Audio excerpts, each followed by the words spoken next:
Здравствуйте, друзья! Вы на канале Georgia Private Investment. Меня зовут Галина Дмитриева, и здесь мы разговариваем об инвестициях и недвижимости в Грузии. И сегодня мы находимся в нашем тбилисском офисе и хотим поговорить с вами об инвестициях в первичный рынок столицы. Смотрите это видео до конца, и вы узнаете, почему вложение в новостройки – это все еще хорошая идея.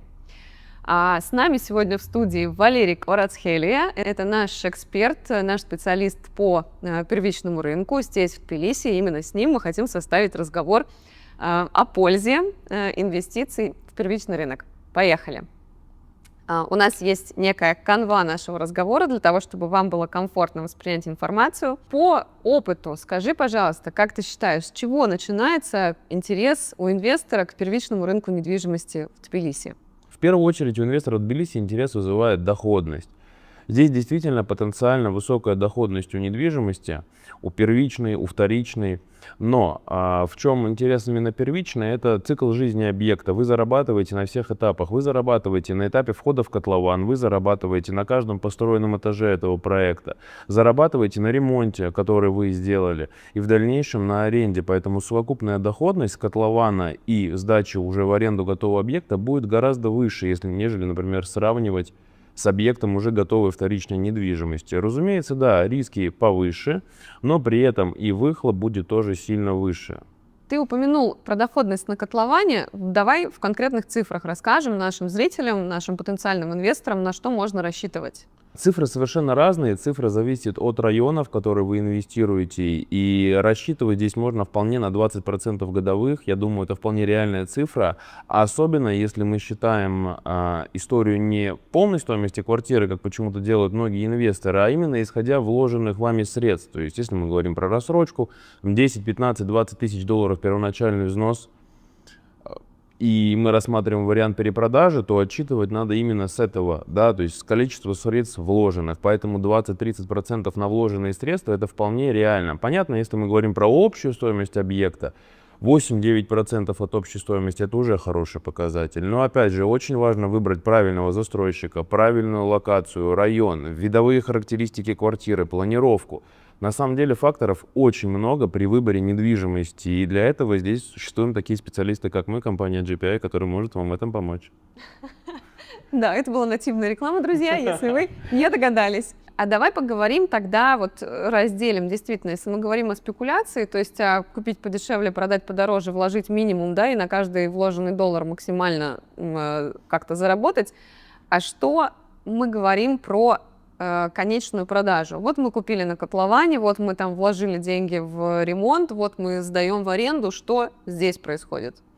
Да, регулярный прирост цены, разумеется, происходит, особенно если, опять же, вы взяли правильного застройщика и хорошую локацию. То есть, как правило, разница составляет порядка 500-600 долларов за квадратный метр. Минимальная это от начала старта продаж, от пресейла до завершения уже готового проекта. Но это мы говорим про сегмент эконом-комфорт класса. Разумеется, если мы рассматриваем комплексы премиум класса, то прирост цены, как правило, минимум в 2 раза с начала котлована до завершения строительства. Опять же, это все цифры застройщика, и это не всегда продажные цифры. Действительно, нужно отталкиваться от реалий. Есть вот у нас кейсы, квартиры, куда мы заходили с клиентами по 1000 долларов за квадратный метр. На данный момент цена застройщика там 2200, 2300, реальная цена продажи 1700-1800 долларов за квадратный метр за каркас при условии завершения через 2-3 месяца проекта. То есть от этого тоже нужно отталкиваться, что цифра застройщика, она не всегда правильная. А в какую сторону она может отличаться, в плюс или в минус? Как правило, цифра отличается в плюс, потому что у застройщика есть определенные регламенты поднятия цены, которые не зависят от факторов внешних. Это просто их прописанный регламент. Раз в месяц мы поднимаем цену на 4% условно. И в какой-то момент цена может уже выйти из разумной, поэтому мы рассматриваем варианты либо хорошей переуступки для наших клиентов, либо рекомендуем войти на пресейл. Но, опять же, хорошие переуступки и хорошие предложения появляются всегда. Поэтому мы, когда, например, комплекс уже 1,5-2 года продается, не рекомендуем продажу напрямую от застройщика, потому что ликвидных вариантов не осталось, стоимость уже слишком высокая для входа в проект как инвестицию.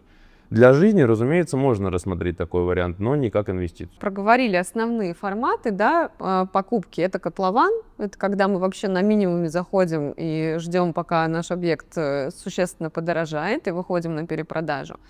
Это предсдача, да, вот что такое предсдача? Это все-таки больше для жизни, для собственного пользования, да, когда мы покупаем то, что осталось по максимальной стоимости, и нас это сильно не волнует, потому что нам очень нравится комплекс. И переуступка. Вот давай здесь поподробнее расскажем, чтобы наши инвесторы, наши зрители понимали вообще, что это за механизм, как он работает и почему это выгодно. Переуступка, на самом деле, это самый оптимальный вариант на рынке Тбилиси по нескольким причинам. Первое, как правило, это уже почти построенный объект, в который у вас минимальные риски касательно задержки строительства. Второе, как правило, стоимость сильно ниже, чем у застройщика. Третье, можно найти любой ликвидный вариант, квадратуру, люди, которые покупали там на самом этапе, это самая хорошая небольшая ликвидная квартира. И, как правило, интересно это людям, тем, кто либо, опять же, рассматривает для жизни, либо для такой истории, как флиппинг, когда человек покупает квартиру, и в секунду уточнить, что, как правило, переуступки это почти уже full кэш оплата, то есть рассрочку на них взять нельзя, от этого и формируется хорошее предложение по цене.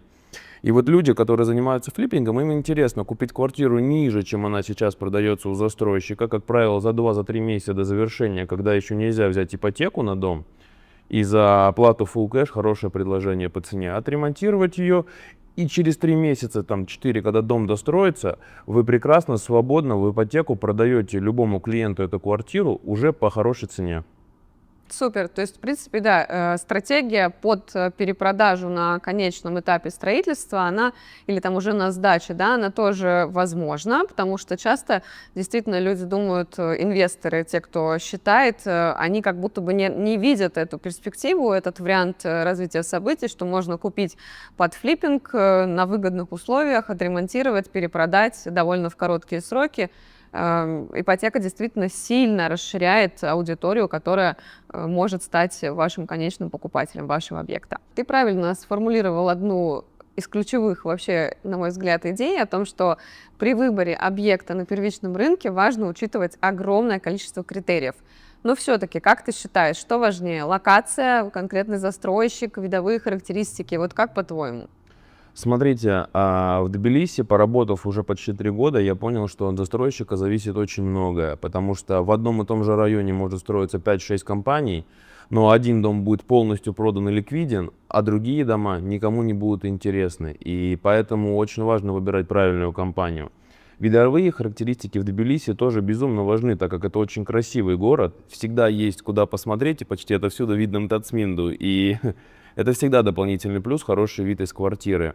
Опять же, очень важна планировка. Для инвесторов мы всегда рекомендуем выбирать небольшое количество квадратных метров, потому что продать, например, там 70 квадратных метров квартиру с одной спальней в дальнейшем уже сложно, потому что лишние квадратные метры тянут за собой уже основную сумму по квартире. Поэтому гораздо выгоднее рассматривать квартиры там 50-55 квадратных метров с балконами 5-10 квадратных метров. Это самая оптимальная история для перепродажи, они всегда будут ликвидны. И главное, балкон должен быть всегда. Без балкона продать квартиру в Тбилиси невозможно почти. Вот действительно, мы про балконы, у нас вообще очень много споров на эту тему и в Батуми, и в Тбилиси. Вообще, нужны ли балконы? Часто покупатели из стран СНГ или из Европы, или, там, не знаю, из Америки, у них много вопросов о том, почему вообще квадратура балконов включается без каких-либо коэффициентов в общую площадь квартиры и, соответственно, в ее общую стоимость. Почему так? Давай еще раз разъясним нашим зрителям. Она включается в общую стоимость, но она изначально заложена в прайс. То есть, если мы говорим там $1000 за квадратный метр, и вместе с балконом вычтем мы оттуда балконы, цена будет $1300 за квадратный метр. Все это потому сделано, что в Тбилиси много людей выбирают действительно большие площади лоджий, балконов. 40-50 квадратных метров, потому что почти все время в квартире ты проводишь на балконе. Люди выставляют диваны, ставят грили, здесь можно жарить шашлыки на балконе. Это полноценная функциональная часть квартиры. Если мы говорим о холодных регионах там, России или стран СНГ, да, действительно, балкон — это место, где хранится велосипед. А здесь место, где лежит ваша душа. Что про районы? Да, вот мы с тобой говорим, что локация не всегда там играет значение, да, важно больше внимания уделять застройщику. И тем не менее, как ты считаешь, какие районы сегодня, сейчас, в текущий момент наиболее перспективны? А, Мог бы сказать Сабуртала, но это уже давно не так. Действительно, уже порядка 7-8 месяцев активное развитие идет в сторону района Исани, Тристарагуэля в Лабаре. Топовые застройщики начинают строительство своих проектов там. Город меняет все коммуникации, потому что в будущем из этого района планируется сделать бизнес-центр. Будут большие здания, офисные, небоскребы.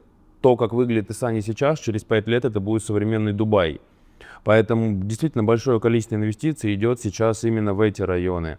А если мы, например, говорим о Ваке Сабуртала, то мы упираемся в одну простую проблему. Стоимость земли настолько высокая в этих районах, и любой проект, который начинает строиться, он уже оверпрайс вторичного рынка недвижимости. Поэтому рассматривать его как инвестицию я не рекомендую. Рассмотреть для жизни 100%, потому что Сабуртал — это район с наилучшей инфраструктурой, и все, что нужно, есть под боком, всегда хорошая транспортная доступность, но не как инвестиция. Хотя, опять же, есть несколько проектов, которые строятся уже там порядка год, полгода, и еще актуальный прайс, он еще разумен, и он ниже, чем вторичный рынок, и куда можно зайти инвестору и рассмотреть это как предмет для заработка. Ну, друзья, вы знаете, что делать. Обязательно пишите нам после просмотра этого видео, чтобы знать, какие именно проекты все еще стоят вашего внимания как инвестиция именно в вышеозвученных районах Сабурталу и Ваке. Какие чаще всего риски несут в себе инвестиции в первичный рынок именно в Тбилиси, здесь, в столице? И какие ошибки чаще всего совершают инвесторы? Мне кажется, это одно с другим тут наиболее связано максимально, поэтому давай поговорим об этом. Риски. Ну, разумеется, это риски, что комплекс не достроится. В последнее время, конечно, эти риски сведены к минимуму, потому что все проекты страхуются банками, контролируются мэрией, и сейчас разрешение на строительство уже не так просто получить, как это было, например, там 3-4 года назад. Поэтому проект, разумеется, достроится. Задержки могут быть всегда, человеческий фактор, финансирование, факторов много. Поэтому, опять же, мы всегда рекомендуем проверенные компании, проверенные застройщики, у которых много завершенных проектов и которые соблюдают свои сроки. 2-3 месяца задержки — это абсолютно нормально, это просто погрешность. Поэтому, Ну, я думаю, такие вещи даже в договоре прописаны. конечно, да? Там обязательно. До полугода. До Да, полугода, все верно. Это основной риск. Конечно, дальше риск может касаться качества объекта или, например, неправильно подобранного каркаса, в котором вы потом будете вкладывать гораздо большее количество денег на ремонт. То есть в Тбилиси, скажем так, белый каркас — понятие очень растяжимое. Белый каркас может быть как почти черный, как и почти готовая квартира с потолками в гипсокартоне, большим количеством точек в квартире разведенных, где вы действительно пришли, своими руками валиком по стене провели и заехали туда жить. Или вы полностью будете переделывать всю штукатурку, стяжку, прокладывать теплые полы, отопление, розетки. И это еще как минимум плюс 25-30% к бюджету ремонта. Поэтому я это тоже отнесу к рискам. И третий момент, наверное, это расположение, неправильное расположение. И я не говорю сейчас про удаленность от метро, потому что в Тбилиси вообще не имеет значения, какое расстояние у тебя до метро. Такси здесь доступно, пешком можно пройти почти весь город, поэтому по стратегии крупных других мегаполисов к метро привязываться нет никакого смысла. Я больше говорю про локацию в плане прогулки, парки, кафе, рестораны, то есть должна быть хорошая инфраструктура вокруг объекта. И это действительно привлекает конечного покупателя, привлекает людей для жизни, особенно люди, у кого семьи, маленькие дети, это очень важно. И действительно, люди иногда покупают квартиру на отшибе, хотя и в хорошем районе. Ну, например, ни для кого не секрет, то, что Тбилиси почти весь состоит из подъемов и спусков. И, например, покупают высоко на подъеме. Человек с коляской, с семьей априори не может рассматривать для себя этот вариант, поэтому некомфортно. Важно правильно подобрать локацию и видовые характеристики. Угу. Это правда. У нас есть такие кейсы, когда вот еще, кстати, мне кажется, один из рисков и одна из ошибок инвесторов — это покупать не глядя, да, то есть попадаются в руки не всегда добросовестных агентов, которые дают какие-то рекомендации, может быть, не очень проверенные даже ими в работе. И потом люди, когда приезжают, выясняется, что они купили квартиру буквально в чистом поле, непонятно на какой-то окраине, и совершенно неясно, как из этого проекта выйти. И мы прикладываем все свои силы, чтобы спасти этих инвесторов. Это правда, да. Ну вот об этом, кстати, будет одно из наших следующих видео. Обязательно подпишитесь на наш канал, чтобы не пропустить. Мы поговорим об антиинвестициях в грузинскую недвижимость. Так что следите и узнаете первыми. Есть ли какая-то сделка, которой ты особенно гордишься из личного опыта, из личной практики? Да, наверное, есть такая история. Гордость, наверное, она не будет заключаться в заработке или в подобном ракурсе рассмотрения. Речь была про то, что была клиентка, прилетела, мы с ней встретились, она говорит, я хочу 2 квартиры. И выбрала для себя комплекс, который находится в районе Церетели. Очень долго я ее отговаривал от покупки этого комплекса по многим причинам. Очень долго. Мы с ней спорили, обсуждали, ездили, смотрели. И в итоге я ее отговорил. Мы купили ей в совершенно другой локации, в совершенно другом месте квартиру. И, боже, как она счастлива, потому что комплекс, который выбрала она, потому что он был очень красивый, начал свое строительство только несколько месяцев назад, хотя история была там порядка года назад. Задержка была достаточно большая, стоимость выросла достаточно сильно, при этом необоснованно, что переуступки не продаются в этом комплексе. И здесь скорее моя личная гордость в моей экспертности, что я изначально понимал и оценивал риски по этому комплексу, что его не нужно покупать. Я очень рад, что у меня получилось убедить ее в этом. И вот сейчас она довольна инвестору, у которой 2 квартиры, одна почти в законченном доме, одна в доме, который строится в хорошем районе, с хорошим потенциалом перепродажи. У нас даже была недавно ситуация, у нас был клиент, и мы предложили ей одну из ее квартир купить, она говорит, нет, мы подождем, когда цена вырастет еще. Вот ждем. Вот действительно очень важная вещь в нашей работе – это не всегда завести клиента в какой-то комплекс, а иногда отговорить его вкладывать деньги в тот или иной комплекс, даже если по итогу это чревато тем, что клиент вообще откажется куда-либо инвестировать. В практике нашей работы действительно есть такие кейсы, и мы ничуть не жалеем о том, что там даже где-то мы сами, допустим, недозаработали, но главное, что наши клиенты не потеряли деньги. Вот это ключевое. Угу. Да, репутация для нас на первом месте, и долгосрочное партнерство для нас тоже наиболее выгодное и благоприятное, нежели чем разовая сделка и потом ищи свищи. Мы всегда в офисе, всегда ждем. Мы всегда на месте. На месте, никуда не уходим. Давай дадим рекомендацию нашим инвесторам, кто вот только буквально включил YouTube, увидел наше видео и задумался о том, чтобы вложить деньги в недвижимость Тбилиси, да, в грузинскую, конкретно в столичную недвижимость. Что бы ты порекомендовал? Ну, в первую очередь, надежного партнера, который всегда вам поможет, который может не просто что-либо вам продать, а обеспечить вам как и ремонт этой квартиры, дальнейшую сдачу в аренду, то есть полный спектр услуг, которые касаются покупки недвижимости. Людей, которым не будет стыдно за то, что они вам продали, которые всегда будут с вами на связи, и когда вам понадобится там перепродать или что-то сделать, мы тоже всегда будем рядом и всегда поможем, в первую очередь. А во-вторых, конечно, внимательно изучать, смотреть, понимать, о чем идет речь, понимать риски, потому что недвижимость — это всегда риски.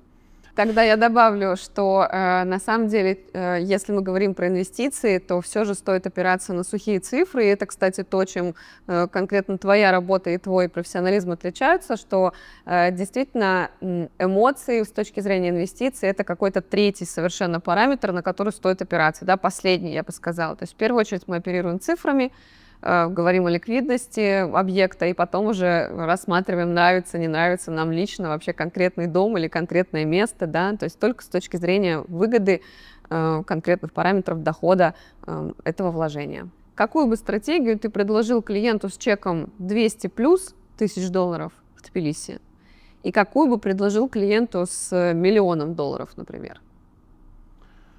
Клиенту с 200 плюс, наверное, предложил базовую стратегию, в которой мы могли бы подобрать хорошую переуступку или каркас, отремонтировали бы эту квартиру своей, разумеется, бригадой, сделали бы красивый, хороший ремонт и в дальнейшем бы ее перепродали. И здесь речь идет о заработке в кратчайшие сроки, то есть это 3-4 месяца, это короткая инвестиция, при этом с хорошей доходностью. Там порядка 12-14% на вложенные средства, это вполне реально, а за 4 месяца это очень классный показатель.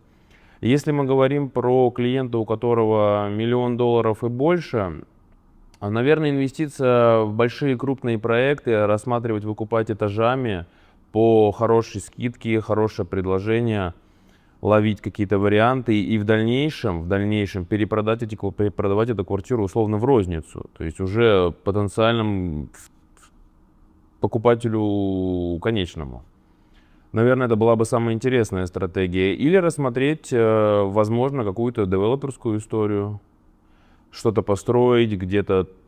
Здесь стали популярны истории с коттеджными домами или с небольшими отелями, то есть как глэмпинг, такие вот истории. Потому что, опять же, туризм развивается, люди приезжают, да, действительно, для постоянной жизни меньше стало людей рассматривать Грузию за последнее время, потому что не все возвращаются к себе домой, и дома жить гораздо проще.